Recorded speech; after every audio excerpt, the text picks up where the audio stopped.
चलिए class 9th, आज हम शुरू करते हैं शब्द अलंकार। ठीक है, क्या शुरू करेंगे? ऑल ऑफ यू,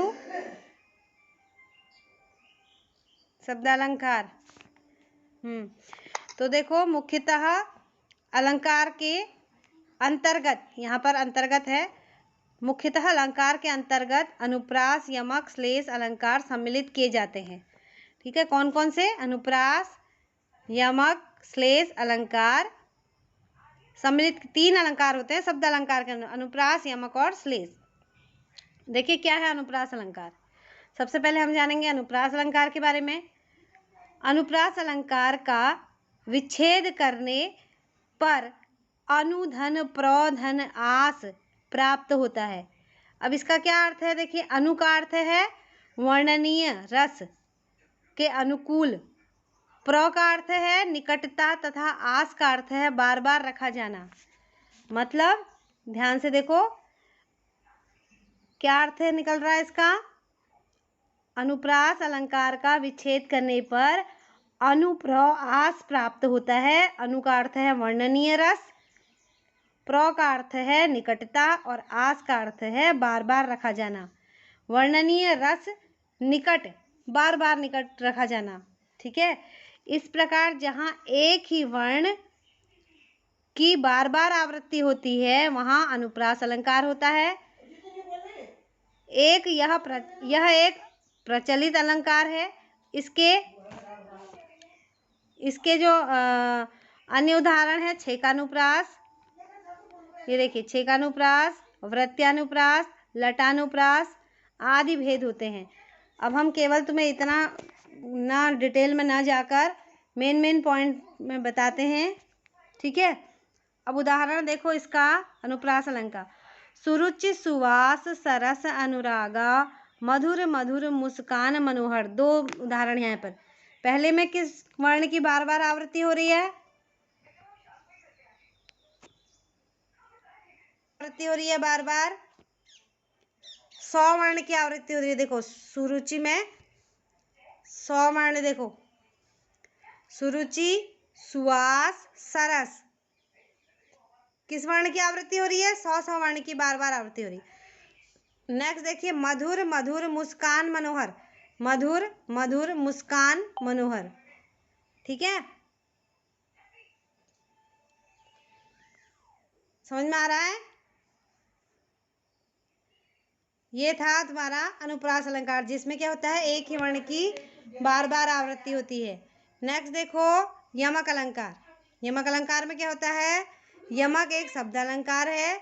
यमक का अर्थ होता है युग्म अर्थात जोड़ा। इससे भिन्न भिन्न अर्थ के साथ किसी वर्ण अथवा शब्द की आवृत्ति।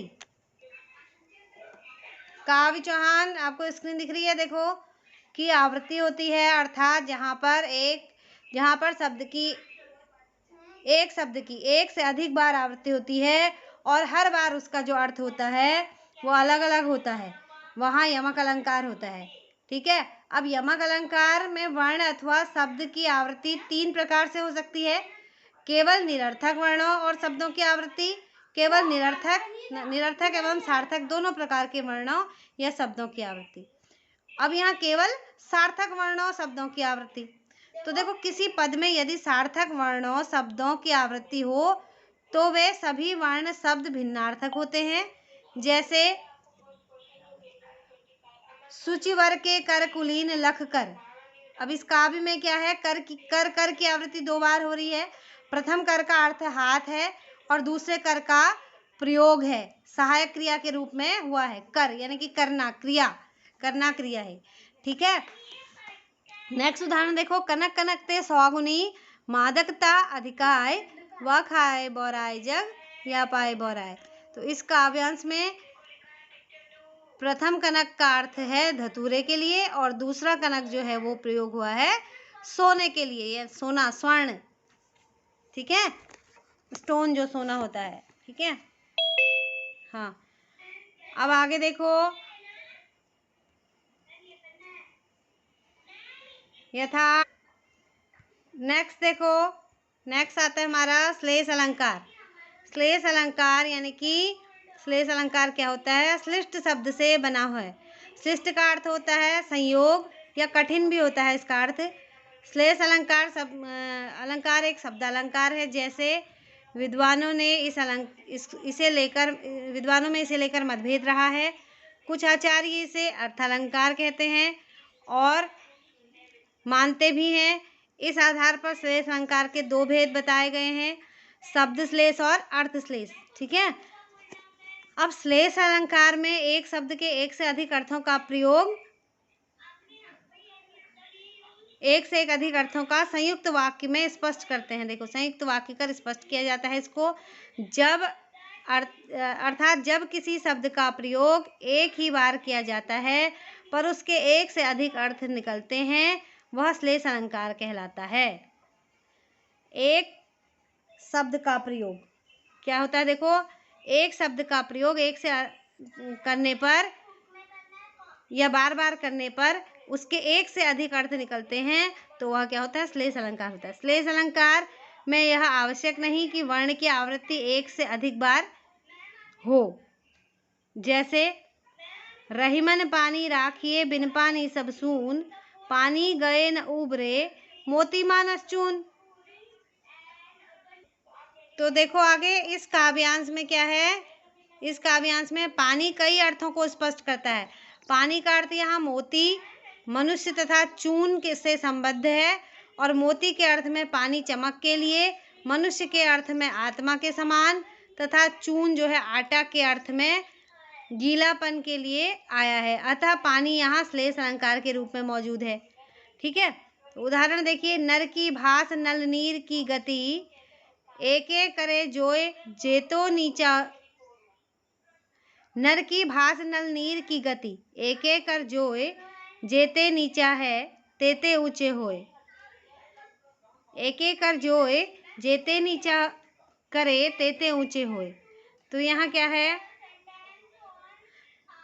यहाँ भी आपका जो है जो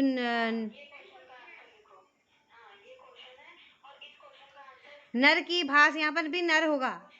ठीक है, ठीक है। यहाँ पर भी रॉ होगा। नर की भास नर नीर की गति। ठीक है। तो यहाँ भी जो है एक शब्द जो है वो अलग अलग अर्थों को दे रहा है। अब आगे देखते हैं बच्चों,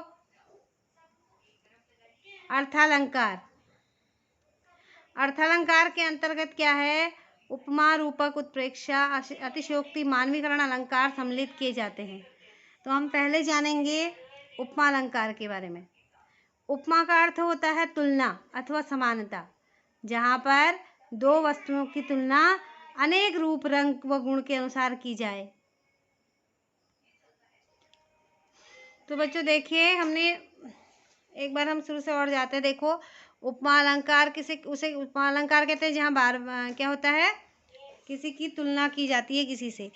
तो उपमा के लिए क्या होता है? उपमान समानतावाचक, उपमेय उपमान समानतावाचक तथा समान धर्म की जरूरत होती है। उपमेय वे शब्द होते हैं जिनकी उपमा दी जाती है। उपमान वे होते हैं जिनके द्वारा उपमा दी जाती है, यानी तुलना की जाती है। समानतावाचक वाक्य अव्यय होते हैं, जैसे ज्यों, सम, सा, सी इत्यादि। ठीक है। तो अब यहाँ मैंने ये समझाया था आपको अभी हरिपद कोमल कमल से। तो क्या था इसमें? इस पंक्ति में हरि के पैरों को कोमल कमल के समान बताया गया था। किसी के समान? किसके समान? कमल के समान। तो यहाँ हरि के चरणों की तुलना किससे की जा रही है? कमल से की जा रही है। नेक्स्ट देखिए, लिपटी जिससे रवि की किरणें चांदी की सी उजली जाली। चांदी की सी उजली जाली, तो इसमें उजली जाली यानी कि उज्ज्वलता की तुलना चांदी से की गई है। इसमें चांदी उपमान है। ठीक है। चांदी जो है वो उपमान है, जबकि उजली उपमेय है। नेक्स्ट देखिए, रूपक अलंकार। रूपक शब्द का अर्थ होता है एकता, वस्तुओं के बीच अभिन्नता को स्पष्ट करना रूपक अलंकार का मुख्य गुण है। यह एक अर्थालंकार है जिसमें वर्ण साम्य होने, ये पर्ण लिखा है यहाँ पर वर्ण होगा, वर्ण साम्य होने के कारण प्रस्तुत में अप्रस्तुत का आरोप कर अभेद की स्थिति को स्पष्ट किया जाता है। मतलब इसमें सिमिलैरिटी होती है, भेद नहीं होता है। जहाँ उपमेय और उपमान में भेद समान हो जाता है, अर्थात उपमेय और उपमान में कोई अंतर नहीं रहता, वहाँ रूपक अलंकार हो जाता है। ठीक है, जहाँ उपमेय और उपमान में कोई अंतर नहीं होता है। बीती विभावरी जागरी, अंबर पनघट में डुबो रही, तारा घट उषा नगरी। तो इस काव्यांश में अंबर क्या है? आकाश में पनघट यानी कि तारा। इस काव्यांश में अंबर आकाश में, पनघट तारा में, घट यानी कि कुंभ, तथा उषा यानी कि प्रातः में नगरी की अभिन्नता को प्रस्तुत किया गया है। अतः यह रूपक अलंकार है। नेक्स्ट देखिए, राम नाम मनदीप धरु जिह में देहरी द्वार। इस काव्य पंक्ति में राम में मनदीप तथा जिह में देहरी कर आरोपण, देहरी का आरोपण है। हाँ तो क्या था? इसमें देहरी का आरोपण था। ठीक है, अगला देखते हैं, उत्प्रेक्ष अलंकार। बच्चों ये उत्प्रेक्ष अलंकार है, हम नेक्स्ट वीडियो में जानेंगे इसके बारे में। तब तक के लिए इस वीडियो को यहाँ तक ज़रूर देखिएगा। ठीक है, मिलते हैं अगली वीडियो में।